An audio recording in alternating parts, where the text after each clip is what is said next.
Mapagpalang araw po sa ating lahat and welcome po to our 365 daily devotion. At ngayong araw po, ang tatakayin po natin ngayon is dispensationalism po.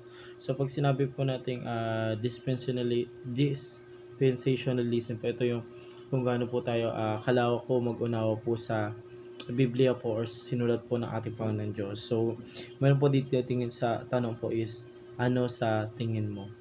So now, meron dito po sa dispensationalism po, meron po tayong pito pong parts po. Ito po yung insurance, conscience, covenant, promise, laws, grace, and kingdom.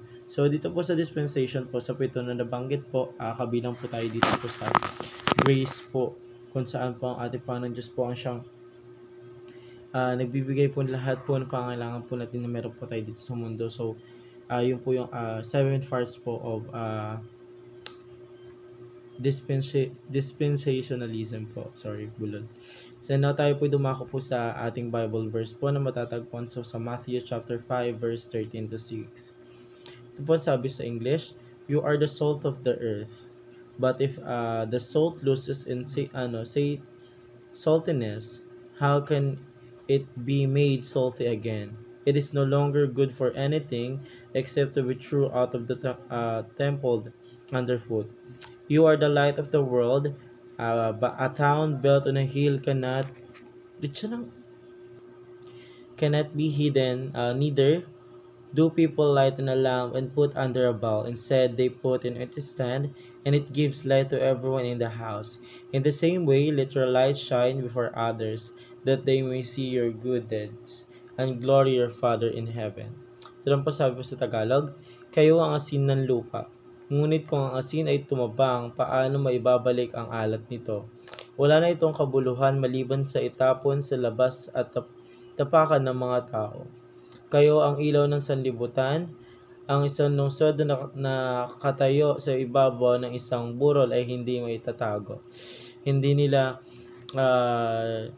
sinisindihan ang isang ilawan at ilalagay sa ilalim ng isang takalan, kundi sa talagang patungan at bibigyan ng liwanag sa lahat na nasa bahay.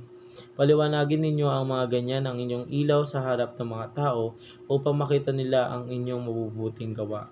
So po yung yun po yung Bible verse po natin sa araw na ito. Now tayo po dumako sa ating teaching. Una, the church is salt and light in the darkness. So dabi po dito, kung ang church daw po is salt po, pero ang ibig sabihin po nun na in every dark world po, in every darkness side po na meron po tayo, we'll always po remember that we have our light po sa pamagitan po ng ating Panginoon Diyos or sa pamamagitan po ng paggabay po sa atin ng Panginoon Diyos. So, huwag po tayong makomportante po dun sa comfort zone natin that we are always in a dark room or dark world na meron po tayo. So, in every dark part of that dark world po is they have light po na siyang gagabay po sa atin.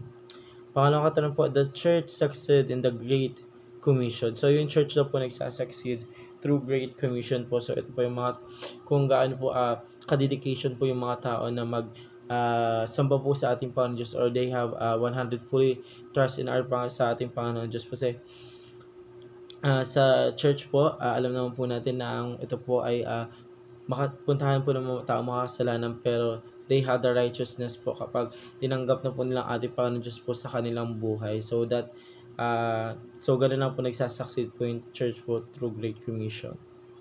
Pangalang katuruan po, the church will become successful through the indwelling presence of the Spirit of God, Christ. So, magiging successful daw lamang po yung isang church po kapag yung Spirit po ng ating Panginoon Diyos po is nandoon po sa mismong bahay-sambahan po na meron po tayo.